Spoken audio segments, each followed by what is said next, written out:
So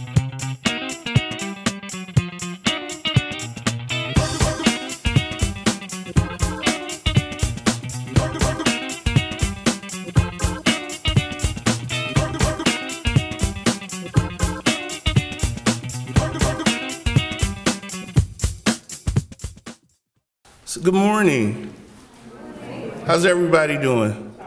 Good, good.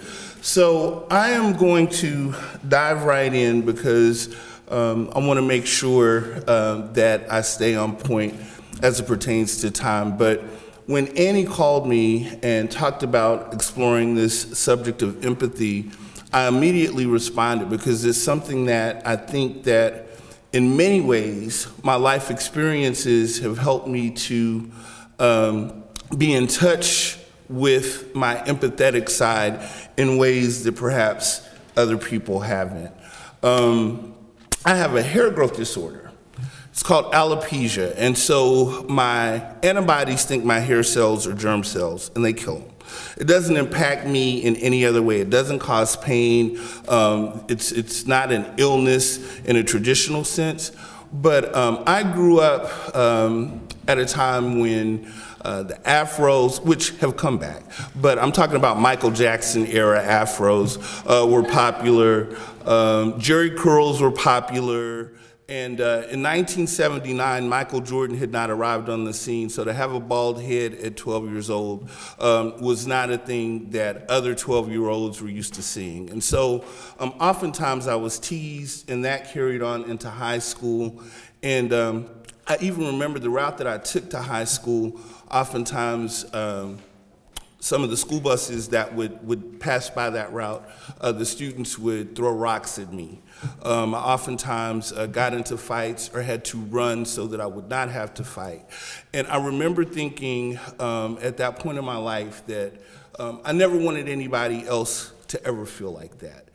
So I always identified with other people who had been ostracized or mistreated.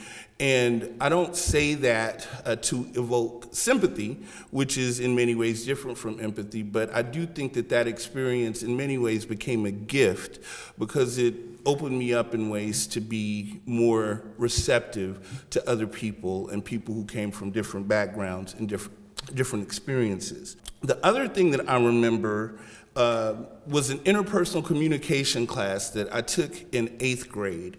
And I was taught about this Johari Window. Some of you may be familiar with it, but it speaks to the way each one of us has like these 4 kind of quadrants. So all of us have like an open side, and that's the side that's known to self and known to others. So that's the side that you probably were operating from when you came to Creative Mornings today and you were mixing and mingling and that kind of thing. Then you have a blind side. That's the side that's not known to self, but it's known to others. And so that's where we depend on friends and people who we are close to help us when we're in situations like, is the way that I responded to that situation, was I being too angry, was I not being assertive enough, that kind of thing. That's where we oftentimes look for help because we can't see ourselves objectively. And so that blind side is there. We all have a hidden side. That's what happens when you're all alone and nobody's watching, and there's just certain aspects of ourselves that we don't typically share with others. We all have that. And then there's an unknown side that's not known to ourselves or others, operating at perhaps like the subconscious level, or maybe we've not been in a particular situation to know how would we respond. Like if someone ran in here this morning with a gun, who would try to stop the assailant, who would run, that kind of thing. So what's interesting though is that all of us don't have these 4 quadrants in equal proportion. Like some people have a bigger open side, some people have a bigger blind side, depending on who you are. So when I was taught that, it helped me to understand that everybody doesn't see the world like me. It was like a light bulb came on, and with that understanding, I started to practice thinking about situations that I was in And oftentimes we will say, well, I wouldn't have done it that way. Why did that person do it that way? But I would approach things like, of course, that person wouldn't do things the same way I've done it, because that person is not me. So this Johari Window has always just kind of been helpful to me in terms of how I interact with other people. So I know that we all kind of inherently have an understanding of what empathy is, but I just wanted us to kind of operate from a common definition. The action of understanding, being aware of, being sensitive to, and vicariously experiencing the feelings, thoughts, and experience of another, either the past or present, without having the feelings, thoughts, and experience fully communicated in an objectively explicit manner. So what makes me like this definition is that word action, because empathy does require something of us. And I know many of us are creative people here today, so some of the examples and things that I will talk about are borrowed from the world of art. So this is one of my favorite paintings. This is a painting that's actually at the Nelson Atkins, and it's called Lynch Family. And it was done by a Jewish painter by the name of Joseph Hirsch. And he did this painting in 1946. And in 1946, there had been a rise in lynchings in America that had been unheard of before. And there were people who were appealing to President Truman to do something, appealing to Congress to do something. And as an artist, Joseph Hirsch chose to use his art as a way to communicate that message. I thought it was interesting, rather than depicting a man hanging from a tree, that he would focus on the family. And this painting really resonated with me. And as Annie mentioned, I'm a poet, and have, as a result of this painting, oftentimes now use painting and visual art as inspiration for the poems that I write. So there's a poem that I wrote in response to this painting that I'll share with you now, and it's called Lynch Family Blues. Went out swinging last night, baby. Hope you didn't wait up for me. Said I was swinging all night, baby. Did you stay up late for me? I wasn't swinging in no joint, darling. I was out on the limb of a tree. Now I'm walking on air, baby. Feels almost like I'm free. My feet steady kicking the wind. Yeah, I'm close to being free. And for the first time in my life, darling, white folks are looking up to me. Hear me, son, your daddy loves you. Keep hanging on to hope. You're the man of the house now. Gotta help your mama cope. Daddy won't be coming home no more. You see, I've reached the end of my rope. And so for a Jewish painter to have the empathy to look at what was happening in terms of how African Americans are being treated, and to be able to create this beautiful work of art, I thought was very inspiring, and that inspired me to create art. And so I think that's how empathy can inspire us as artists and creative people to use art in a way to convey these very powerful messages. Another story I'd like to share really quickly is I was working with a program that's happening in Kansas City. This was several years ago. It was called Sentenced to the Arts. And it was a program to give adjudicated youth who were in the court system or who had been in juvenile detention centers, an opportunity to do community service projects that would take time off of their sentence. And so we set up on 39th and Prospect. We were doing murals. We had set up a stage out there so that students could do performances, whether it was dance or hip hop. And we did this project over the course of the summer to try to inject beauty into a certain part of the community that had been really afflicted with high crime, high murder rate, that kind of thing. And so I was assigned a particular group of young black men, and I was supposed to help them with their hip hop lyrics and to help them write poems and to do spoken word. And I just could not get them to cooperate. I mean, they were sneaking off and smoking cigarettes and not listening to me, and I was just so very frustrated. But over the course of the summer, as I heard some of their stories, as I met their families, I started to see why I had been confronted with those obstacles. And I was inspired then to write a poem based on that experience, and it's called The Prodigal Poem, and I'll share that with you really quickly. This poem is unwanted.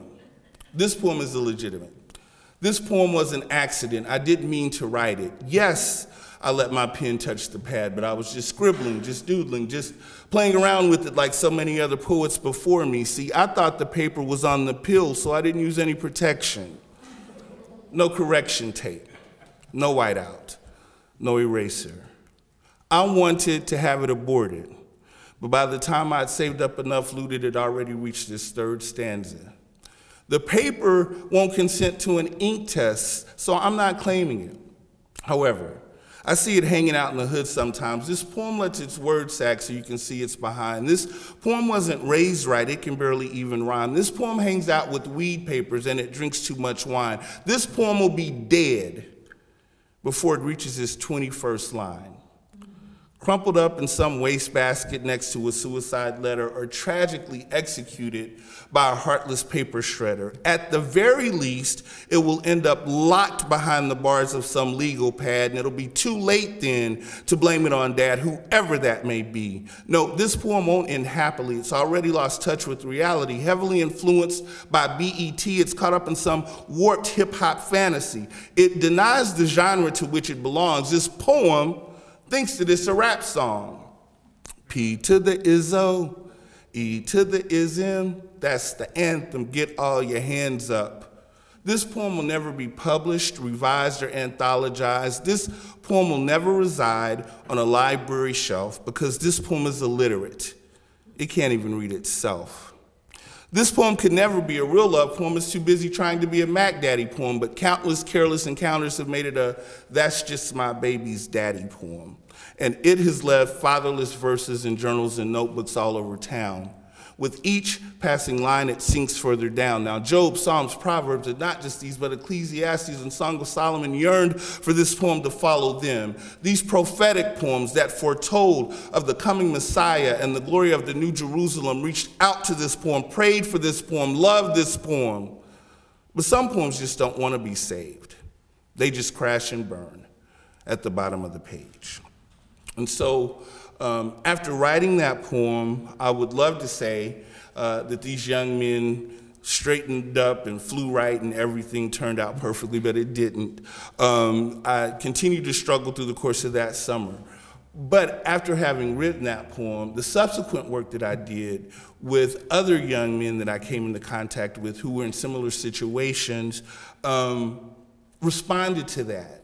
And I got buy-in, and I got cooperation from them because I think at that point, me sharing that poem helped them to feel like I understood them, helped them to feel like, in many ways, that I was empathetic. So although the group that inspired the poem, that situation didn't necessarily turn out the way that I would have liked it, that poem has really helped a lot in other work that I've done with young people who've been in similar situations. So one of the things that I thought would be interesting to talk about this morning is the Black Lives Matter movement, because that's just such a huge topic. Obviously, with me being a black man, something that's been weighing heavily on me. And in essence, I just wanted to speak briefly to an example of what empathy is not. And so in response to the Black Lives Matter movement, there have been several people who've critiqued it, several people who've labeled it now as a hate group, but there are also people who I think are very well-intentioned who have responded with the idea that all lives matter. I would just like to say that that's obviously true, but this cartoon to me, this comic strip, kind of demonstrates the fallacy in that way of thinking. This person who's very well-intentioned says, well, I think that all lives matter. We should care equally at all times about everything. All houses matter. Yeah, but there's a situation that's happening in the black community that's similar to a house being on fire. And when we look at how white people are treated in similar situations when they come into contact with the police, this same situation is not happening. So the implication is not that all lives don't matter. It's just that we are dealing with a particular crisis in the black community that needs to be addressed. When people say, save the whales, nobody says, well, then do you want us to not save the dolphins? You know, you don't hear that kind of dichotomy in other situations. And so I just wanted to speak to that because that's just been such a huge topic of conversation lately. In my work at the Black Archives, although we're looking at African American history, we also want to look at how that history is relevant today and how we can use that space to have these kind of conversations to help people to understand that the history that we are hoping to share with this community, the resource that we want to provide is all inclusive because there's been certain disparities and distortions in history that obviously impact black people, but we're all impacted by that because our story is American history. It's our shared history. And so hopefully at some point you'll get a chance to come and hang out at the Black Archives and check us out in terms of what it is that we're trying to do there. So really quickly, ways that we can practice empathy. There are some really simple examples that I would like to share. And it goes back to that interpersonal communication class that I took in 8th grade, which really helped me to understand human interaction a lot better. One of the things that we have to remember when we're communicating with other people is that nonverbal is at least 65%, or if not more, of all communication. So one of the things that I really work on is looking at body language, making sure that I look at facial expressions, eye contact, and that kind of thing. And when you're communicating with people, being able to read them in that way really helps you to understand them better oftentimes than what the person is actually saying to you. Then you can also practice your nonverbal interaction. Like when I'm listening to someone, I always try to make eye contact. I'm the kind of person who really enjoys human contact. And I don't mean in a weird way, but in a, I'm sometimes kind of a close talker. I'm a hugger. And the young men that I come into contact with, I try to let them know that it's okay, for men to hug and to shake and embrace one another. And in many ways, I think that makes people feel more comfortable with you and to help them understand that you care about what it is that they're going through. And I think the other thing that we have to understand is that you can disagree with someone, but it's still important to listen to them, to validate their perspective. And so we hear it said time and time again, but really a great way to increase empathy is to just practice becoming a better listener. Finally, I'll just close with this. They're kind of circling back to art. I know this is obviously Da Vinci's The Last Supper. This is considered to be one of the greatest paintings in the history of art. And I think that it's obvious because we all are familiar with it.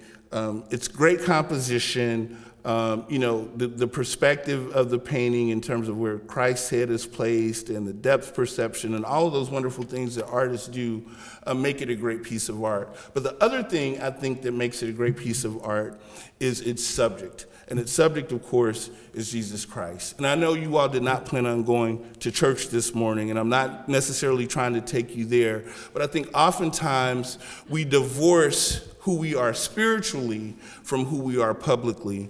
And here you have Jesus, who was God, if you follow the Christian philosophy, who was existing in heaven, who chose to come down to earth in human form, divorce himself of all his deity so that he could better relate to humanity.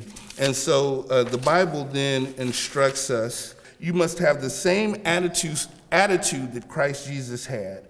Though he was God, he did not think of equality with God as something to cling to. Instead, he gave up his divine privileges. He took the humble position of a slave and was born as a human being. When he appeared in human form, he humbled himself in obedience to God and died a criminal's death on the cross. And so I would say that to develop empathy, that you have to be in touch with who you are spiritually. I think that that's the most necessary element of all. And Christ did this because of his divinely empathetic, he was divinely empathetic, and he was the embodiment of truth, and he saw the beauty in humanity and desired to experience life as a human being, to be able to relate to us on our deepest level.